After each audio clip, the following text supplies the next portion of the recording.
Guys, welcome back. Excuse the zinc on the face. Just want to show you these views. Absolutely stunning. Look where we're staying, top of the water tower.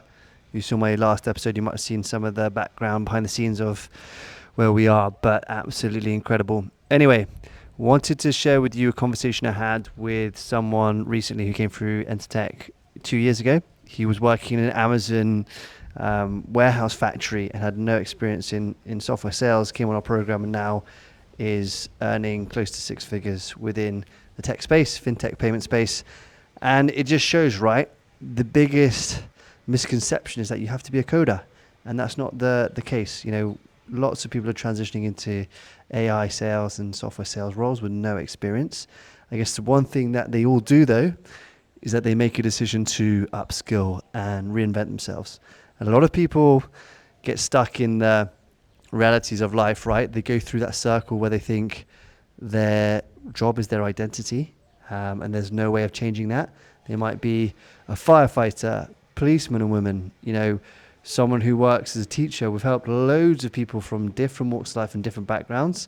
But the reality is, if they didn't make that decision to, you know, leave their current career and upskill and learn about these new technologies and learn a new skill, a high value skill like sales, they'd be stuck at, you know, 30, 35, 40, 45K jobs, where in fact, you know, many people with, let's be honest, not that much knowledge or brains are making crazy sums in tech sales. I've been running Entertech for 4 years. I've been working tech sales for 5 years before, so nearly a decade in the space. And I haven't really been posting much about, you know, the realities of working in the industry and the benefits. I was too busy building Entertech. Check out this plane, by the way, one sec.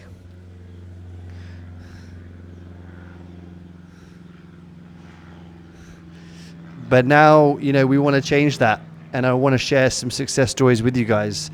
We've had some amazing successes over the last 4 years. And what I would say, if you're listening to this, go check out our main page, Entertech, ENTR space tech TCH.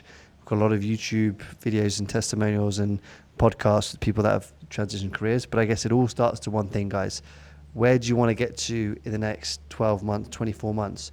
You've got to, you know, decide for yourself where you want to get to in terms of, you know, earning potential, industry, skills you want to learn. How does it feel?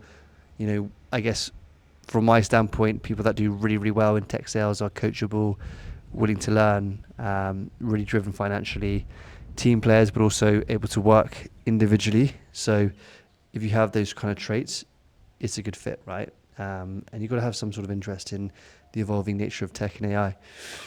But that's pretty much it from me. I'm going to go down now. Might take you with me later. But if you want to learn more about tech sales, comment tech sales, I'll drop you a free guide to help you break into the industry. I think I say to everyone, there's never been a better time to get in, as the industry is so changing at such rapid speed. The main thing I would look out for is the type of firm you're applying to, because there's a lot of rubbish tech firms out there. You want to ideally work for a US-based company or a company that's scaling, you know, their team. If you're joining a company that are a huge, you know, recognized body, there's a good chance that those roles might be cut. But if you're working for an AI-driven company or a younger startup that's expanding, you know, there's so much opportunity to go after.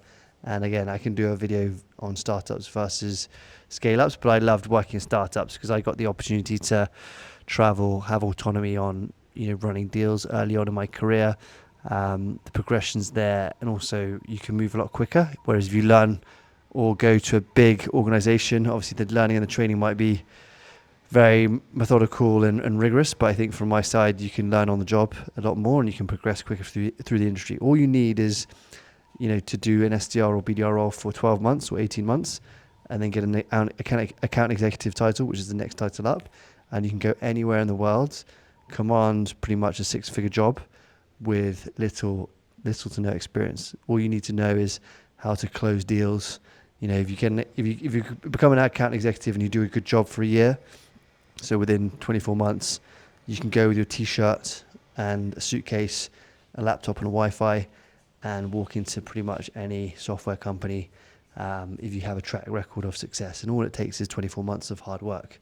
And I really believe that. If there's people in tech sales watching this who disagree, love to hear it in the comments. But if you do 12 months as an account executive, at a great firm and provide results, you can go anywhere in the world. And a lot of people will tell you to stay in your career and don't move from that company, which I disagree with, because I think you want to be in a position where you can have different experiences from different firms. So I believe, my career moved every 24 months, 24 months, and actually I took so many experiences, good, bad, and took a lot from management and leaders, and actually it made me more rounded, whereas some people just stay at the same company for 10, 20 years, which is fine, but you're only going to get one perspective. So yeah, that's my rant over.